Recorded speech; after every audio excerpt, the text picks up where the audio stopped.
গতিকে যোনে যেনেকে পাৰে মিয়াক কষ্ট দিয়ক না, আপুনিও দিয়ক না। ৰিক্সাত উঠিলে 5 টকা ভাড়া হলে 4 টকা দি দিব।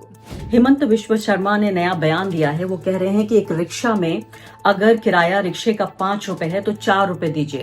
असम के लोग कह रहे हैं लोगों से कि मियाँ को सिर्फ परेशान करने के लिए, उनको चिढ़ाने के लिए, मियाँ यानी मियाँ मुसलमान। देखिए, सुप्रीम कोर्ट में एक केस था हेट स्पीच के ऊपर, तो सुप्रीम कोर्ट ने ये ऑर्डर दिया था कि इस तरीके की जो बातें लोग करते हैं इसमें पुलिस को सुओ मोटो एक्शन लेना चाहिए।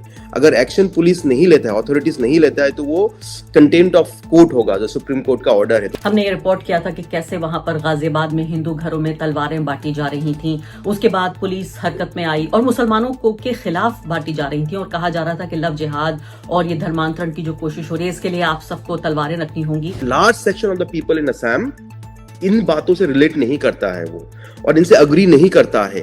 जो इनका हेट स्पीच है, जो भद्दे बाद्दे बातें कर रहे हैं, कंप्लीटली इनह्यूमन बातें कर रहे हैं, ये लोग रिलेट नहीं करते इससे। So my attempt is to protect the constitution, the constitutional values. तो यही मेरा इंटेंशन है। नमस्कार, द वायर में आपका स्वागत है। मैं हूं आरफा खानम शेरवानी। देश में माहौल कुछ इस तरह से हो गया है कि सिर्फ आपस में हिंदू मुस्लिम नहीं बल्कि मुख्यमंत्री एक दूसरे से कंपटीशन कर रहे हैं। प्रतिस्पर्धा होड़ लगी हुई है कि कौन कितना ज्यादा गिर सकता है, कौन कितना ज्यादा गिरी हुई हेट स्पीच कर सकता है, कौन कितना ज्यादा मुस्लिम नफरत फैला सकता है और मुसलमानों के खिलाफ हिंसा फैलाने की कोशिश कर सकता है। हम देखते रहते हैं आए दिन योगी आदित्यनाथ तरह तरह की बातें करते हैं, स्टेट मशीनरी को मुसलमानों के खिलाफ इस्तेमाल करने की तमाम न सिर्फ की कोशिश करते हैं बल्कि इस कोशिश में अक्सर कामयाब होते हुए नजर आते हैं। हेमंत विश्व शर्मा ने नया बयान दिया है। वो कह रहे हैं कि एक रिक्शा में अगर किराया रिक्शे का 5 रुपए है तो 4 रुपए दीजिए।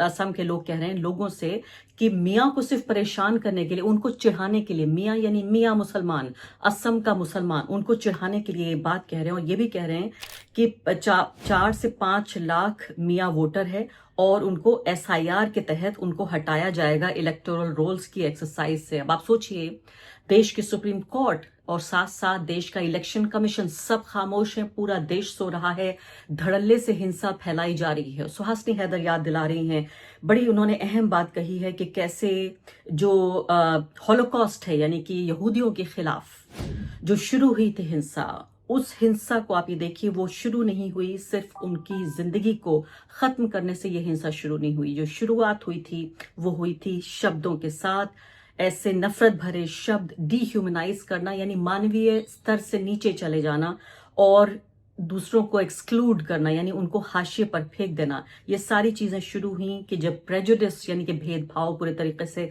उसका सामान्यकरण हो गया और डिस्क्रिमिनेशन को इंस्टीट्यूशनलाइज कर दिया, उसको संस्थागत बना दिया गया।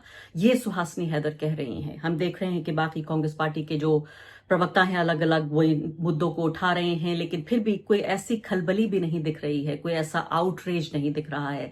साफ साफ आप ये सोचिए, धड़ल्ले से ये व्यक्ति लगातार, एक वक्त की बात नहीं है, लगातार इन मुद्दों को उठा रहा है, लगातार मियाँ मुसलमानों को टारगेट कर रहा है। अमन वदूद जो कांग्रेस पार्टी के स्पोक्सपर्सन हैं असम में, उन्होंने ये भी कहा, उन्होंने ये वीडियो ट्वीट किया, मैं चाहती हूँ ये वीडियो आप भी देखें। ये कह रहे हैं, ये एसएमईज में बोल रहे हैं कि हमारे मुख्यमंत्री ने कल जो कहा हमारे लिए एक तरह से वो हरी झंडी है। कल से हम जब भी मियाँ मुसलमानों को देखेंगे गोलाघाट राज्य में, जातीय संगर्मी सेना हम उनकी पिटाई करेगी और उनकी पिटाई करने के बाद बैट से उनकी पिटाई करेगी और हम उनको मार के वहां से भगा देंगे। सुन लेते हैं।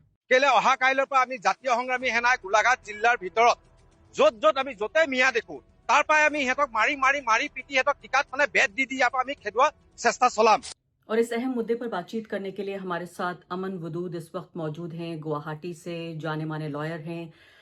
NTCA NRC प्रोटेस्ट के दौरान हमने उनका काम बहुत बेहतरीन तरीके से देखा था और ज़मीन पर भी उन्होंने काम किया, लीगल तरीके से भी उन्होंने काम किया। हाल ही में वो कांग्रेस पार्टी के स्पोक्सपर्सन भी बन गए हैं असम में। अमन साहब, सबसे पहले तो मेरा सवाल आपसे यही है कि आपके ट्वीट के बाद ही मुझे लगता है कि राष्ट्रीय स्तर पर ये मुद्दा गरमाया। हम देख रहे हैं अलग अलग लोग, चाहे वो वकील हों या जो फॉर्मर जजेस हैं, वो हैं, पत्रकार हैं, एक्टिविस्ट हैं, सबको ये लग रहा है कि अब तो हद हो गई है। जिस कदर जो हेमंत विश्व शर्मा हैं, उनकी जो नफरत भरी भाषा है वो इस कदर है कि लोग इसको फाशीवादी जो मानसिकता है और फाशीवादी जो राजनीति है उसे सीधे तौर पर जोड़ रहे हैं। लेकिन ज्यादातर बातें वो एसएमईज में कहते हैं और इससे पता नहीं चलता भारत के बाकी हिस्सों को आपने क्यों ये तय किया कि इसको राष्ट्रीय स्तर पर लेकर आना है और ट्वीट करना है? देखिए, ये काफी टाइम से चलता आ रहा है, ये आज कोई नई बात नहीं है। लेकिन हर चीज का एक एक एक लिमिट होना चाहिए। जिस मैं संविधान में मुझे बहुत भरोसा है, और मैं ये सब चीजें जो है मैं संविधान के नजरिया से देखता हूँ। और जब भी कोई इस प्रकार के ब्रेजेंटली ब्लेटेंटली संविधान को वायलेट करे, तो वो सहन नहीं होता है। तो इसलिए मेरा जो ट्वीट था, क्योंकि जो कहते हैं ज्यादातर चीज असम में रहते हैं, तो लोगों को भी पता चले कि किस तरीके से वो संविधान को, I call it as his attempt to annihilate the constitution. आज Assam is not protected by constitution anymore. So my attempt is to protect the constitution, the constitutional values. तो यही मेरा इंटेंशन है।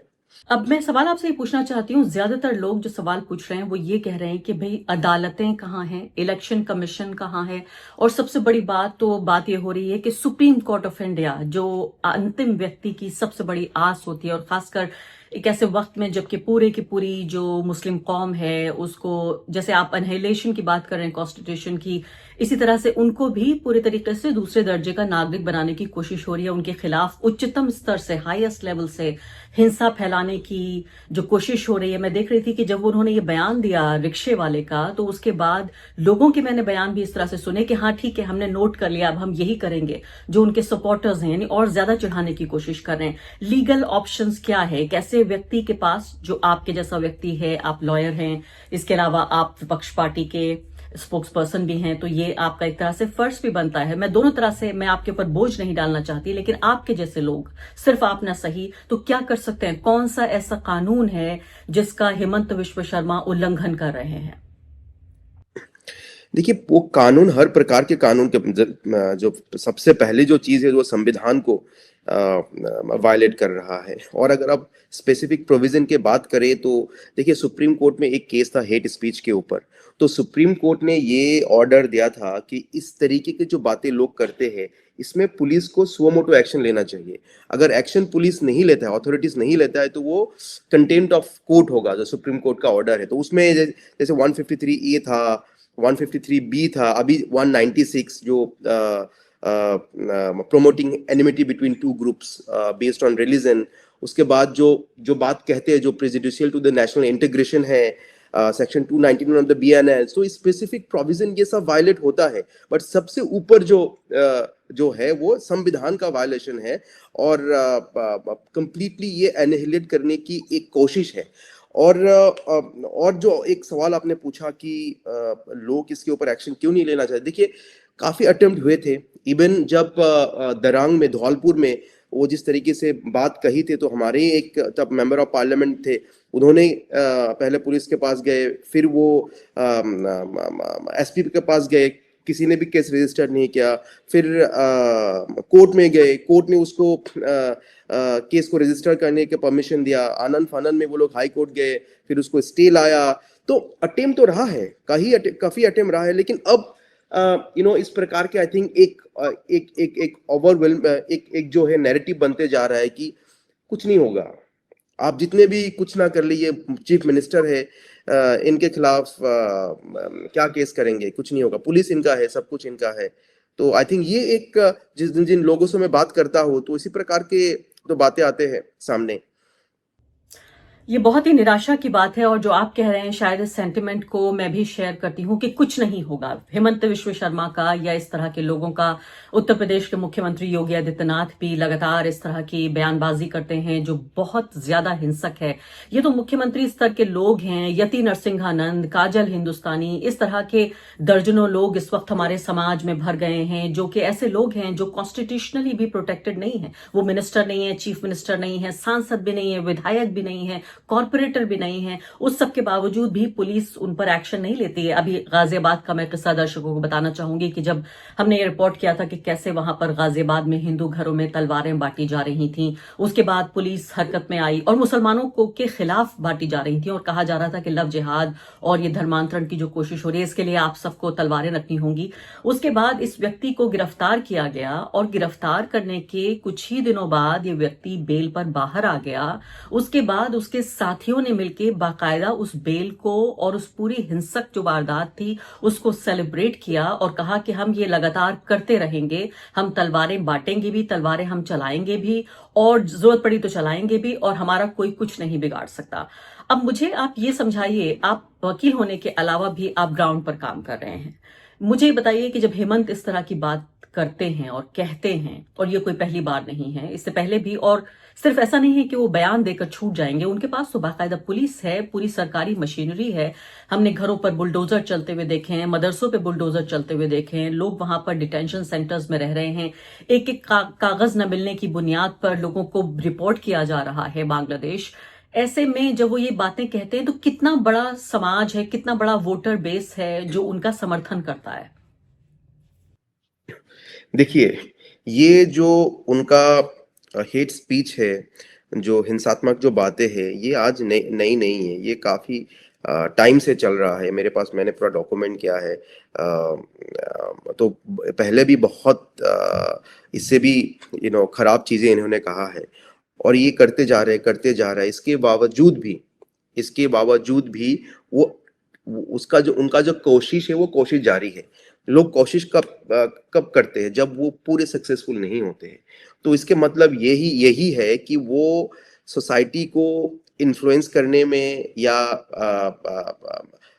लोगों के अंदर जो हिंसा भरने में वो असफल रहे हैं, पूरे तरीके से सफल नहीं। एक there is a section of people जो कि उनसे प्रभावित है, but large section of the people in Assam इन बातों से रिलेट नहीं करता है वो, और इनसे अग्री नहीं करता है। जो इनका हेट स्पीच है, जो भद्दे बातें कर रहे हैं, कंप्लीटली इनह्यूमन बातें कर रहे हैं, ये लोग रिलेट नहीं करते इससे, और इसीलिए ये कोशिश करते जा रहे हैं। और हमेशा ये डेवलपमेंट की बातें जो असम में कंस्ट्रक्शन बहुत हुआ है और ये बोलना चाहता है कि मैंने बहुत डेवलपमेंट किया।